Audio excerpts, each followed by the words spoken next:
గారిని మాట్లాడవలసిందిగా మనవి.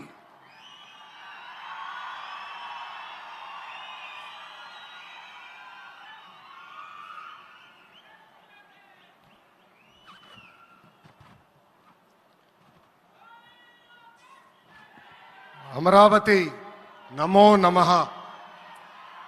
అమరావతి నమో నమః.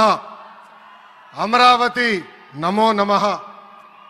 వేదిక మీదున్న ఆర్కిటెక్ట్ ఆఫ్ మోడర్న్ భారత్ గౌరవ ప్రధానమంత్రి నరేంద్ర మోడీ గారికి, మన పేదల నాయకుడు గౌరవ ముఖ్యమంత్రి చంద్రబాబు నాయుడు గారికి, నా అన్న గౌరవ ఉప ముఖ్యమంత్రి పవన్ అన్నకి, వేదిక మీదున్న ఇతర గౌరవ పెద్దలకు, ప్రాణాలు సైతం లెక్క చేయకుండా అమరావతి కోసం పోరాడిన రైతులకు, ప్రజలకు నా హృదయపూర్వక నమస్కారాలు. ముందుగా పహల్గాం ఉగ్రవాద దాడిలో చనిపోయిన వారికి నేను నివాళులర్పిస్తున్నా. ఉగ్రవాదుల దాడిలో చనిపోయిన వారి కుటుంబానికి దేశం మొత్తం అండగా నిలబడుతుంది. పాకిస్తాన్ గీత దాటింది, అమాయకుల్ని చంపింది, చాలా పెద్ద తప్పు చేసింది. ఒక్క పాకిస్తాన్ కాదు, 100 పాకిస్తాన్లు వచ్చినా భారతదేశం నేలపై మొలిచిన గడ్డి కూడా పీకలేరు.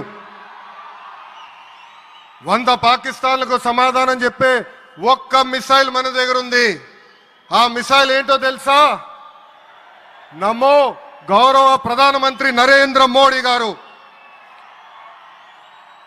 సింహం ముందల ఆటలు ఆడకూడదు, ఆడితే ఏమవుతుంది? మన సింహం నమో కొట్టే దెబ్బకి వరల్డ్ మ్యాప్లోనే పాకిస్తాన్ అని మిస్సింగ్ రావటం ఖాయం. ఈరోజు పాకిస్తాన్ ఆర్మీలో పనిచేసేవారు కొంతమంది రాజీనామా చేశారు, కొంతమంది సెలవులు పెట్టిపోయారు. దట్ ఈస్ మన నమో. నమో కొట్టే దెబ్బకి పాకిస్తాన్ దిమ్మ తిరుగుతాం ఖాయం. ఈరోజు నేను గర్వంగా చెప్పగలుగుతున్నా, ఎంటైర్ నేషన్ స్టాండ్స్ విత్ మన నమో. కేంద్రం ఈరోజు కులగణన చేయాలనే నిర్ణయం తీసుకుంది. ఇది ఒక నిర్ణయం కాదు, ఇది ఒక సంచలనం. Where others hesitated for decades, Namo acted, rewriting history with courage. True to his commitment to empower the marginalized and deprived, Namo's bold stroke will deliver social justice in its truest form. Namo gariki Andhra Pradesh anna, Amravati anna ento prena. ఇప్పుడు ఆయన ఢిల్లీలో ఎంత బిజీగా ఉన్నారో మనందరూ తెలుసు. ఆయన ఈ కార్యక్రమానికి వచ్చారు. 2024 ఎన్నికల్లో ప్రజలు ఎన్డీఏ ప్రభుత్వానికి 94 సీట్లు గెలిపించారు. అందుకే మన ప్రధాని నమో గారు ఆంధ్రప్రదేశ్ కోరిన అన్ని కోరికలు తీరుస్తున్నారు. మొన్నే విశాఖపట్నానికి వచ్చి railway zone, NTPC green project, Nakkapalli bulk drug park కి నిధులు కేటాయించారు. ఏకంగా విశాఖపట్నం ఉక్కు ఫ్యాక్టరీని కాపాడారు. ఇప్పుడు అమరావతికి వచ్చి నిధులే కాదు పనులు కూడా ప్రారంభించబోతున్నారు. మనం ఒకసారి గతం కూడా గుర్తు చేసుకోవాలి. 2014లో రాష్ట్ర విభజన జరిగింది. కట్టుబట్టలతో మెడబట్టి మన బయటికి గెంటేశారు. ఎక్కడి నుంచి పరిపాలించాలో తెలియని పరిస్థితి. కానీ మన సిబిఎన్ గారికి సంక్షోభాలు కొత్త కాదు. ఒక పక్కన సంక్షేమం, మరో పక్కన అభివృద్ధి చేసి చూపించారు. అందరి ఆమోదం తెలిపిన తర్వాతనే అమరావతి రాజధానిగా ప్రకటించారు. రైతులు చేసిన త్యాగం వల్ల ఈరోజు అమరావతి ఏర్పడింది. ఒకే రాజధాని అభివృద్ధి వికేంద్రీకరణ అనే ఎజెండాతో మన ప్రభుత్వం ముందలికెళ్ళింది.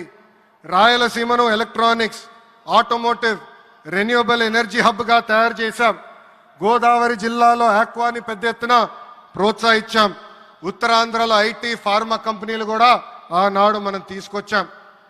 కానీ 2019 నుంచి 24 వరకు విధ్వంస పాలన మనం చూసాం. మన సిబిఎన్ పై ఉన్న వ్యక్తిగత కక్షతో అమరావతిని చంపేయాలని చూశారు. ఒక్క ఇటుక కూడా పెట్టకుండా 3 రాజధానులంటూ 5 సంవత్సరాలు గడిపేశారు. 8 ఏళ్ల పిల్లోడి దగ్గర నుంచి 80 సంవత్సరాల వృద్ధుల వరకు జై అమరావతి అంటూ జెండా బతుకుని రోడ్డు పైకి వచ్చి ధర్నాలు చేస్తాం, పోరాటాలు చేస్తాం మనందరం చూసాం. జై అమరావతి అన్నందుకు రైతులకి సంఖ్యలు వేశారు. జై అమరావతి అన్నందుకు మహిళా రైతుల్ని పోలీస్ బూటులతో తన్నిచ్చారు. జై అమరావతి అన్నందుకు రైతుల్ని ఏకంగా పెయిడ్ ఆర్టిస్టులు అన్నారు. ఎన్ని అరాచకాలు చేసినా అమరావతి రైతులు తగ్గేదే లేదన్నారు. 1631 రోజుల పాటు అమరావతి ఉద్యమం కొనసాగింది. 2070 మంది రైతులు చనిపోయారు. సుమారుగా 3000 మంది రైతుల పైన ఆనాటి ప్రభుత్వం దొంగ కేసులు పెట్టింది. ఎన్ని కుట్రలు చేసినా జై అమరావతి అన్న నినాదం ఆపలేకపోయారు. అయినా ఆపేదానికి పీకేదానికి అమరావతి ఎవరో ఇంట్లో పెంచుకున్న మొక్క కాదు, జనం గుండెల్లో దాచుకున్న ప్రజా రాజధాని. అమరావతికి శంకుస్థాపన చేసింది ఎవరు? మన నమో శంకుస్థాపన చేసిన అమరావతి ఆపే దమ్ము ఎవరికి లేదు. 1631 రోజుల పాటు పోరాడి అమరావతిని నిలబెట్టిన రైతులకి నేను ఈరోజు శిరస్సు వంచి నమస్కరిస్తున్నాను. ప్రధాని నమో గారి చేతి మీదుగా అమరావతి పనులు తిరిగి ప్రారంభం అవుతున్నాయి. ఇంకా అమరావతి అన్స్టాపబుల్. అభివృద్ధి వికేంద్రీకరణ అంతే స్పీడ్గా జరిగిపోతుంది. Polavaram, Visakha steel plant, Bhogapuram airport, Prakasam జిల్లాలో CBG plant, Kurnool high court bench, ఇలా అన్ని కార్యక్రమాలు జెట్ స్పీడ్తో జరుగుతాయి. ప్రజాప్రభుత్వం ఏర్పడిన 10 నెలల్లోనే 8 లక్షల కోట్ల పెట్టుబడితో వాటి ద్వారా 5 లక్షల మందికి ఉద్యోగాల అవకాశాలు కల్పించడానికి అనేక నిర్ణయాలు మేము తీసుకున్నాం, ఒప్పందాలు కుదిరించుకున్నాం. అంతేకాదు 16,347 పోస్టులతో మెగా డిఎస్సి నోటిఫికేషన్ కూడా ఇచ్చాం. 5 ఏళ్ళలో ప్రైవేట్ రంగంలో 20 లక్షల ఉద్యోగాలు కల్పించాలని ఒకే ఒక లక్ష్యంతో ఈ ప్రజాప్రభుత్వం పనిచేస్తుంది. ఆంధ్రప్రదేశ్లో ఇప్పుడు డబుల్ ఇంజిన్ సర్కార్ ఉంది. 2 పవర్ఫుల్ ఇంజిన్లు. ఒక పక్కన మన నమో, మరో పక్కన మన సిబిఎన్ గారు. అభివృద్ధి సంక్షేమం అనేది జోడెద్దుల బండి. ఎన్ని ఇబ్బందులు ఉన్నా సంక్షేమ కార్యక్రమాలు అమలు చేస్తూ అభివృద్ధి పరుగులు పెట్టిస్తున్నారు మన సిబిఎన్, మన పవన్ అన్న. ఇంకా మనకి తిరిగే లేదు. ఇది తెలుపుకుంటూ గౌరవ ముఖ్యమంత్రి గారు ఎప్పుడూ మన పైన ప్రేమ చూపిస్తూనే ఉన్నారు. మనం అడిగిన అన్ని కోరికలు తీర్చుకుంటూనే వస్తున్నారు. నాకు తెలిసినంత వరకు ఏ రాష్ట్రాన్ని కూడా గౌరవ ప్రధానమంత్రి గారు ఇన్నిసార్లు వెళ్ళింది లేదు. దానికి నేను హృదయపూర్వక ధన్యవాదాలు తెలుపుకుంటూ జై అమరావతి, జై అమరావతి, జై అమరావతి, జై ఆంధ్రప్రదేశ్, జై ఆంధ్రప్రదేశ్, జై ఆంధ్రప్రదేశ్. నరేంద్ర మోడీ గారి నాయకత్వం, నరేంద్ర మోడీ గారి నాయకత్వం, చంద్రబాబు నాయుడు గారి నాయకత్వం, పవన్ అన్న నాయకత్వం.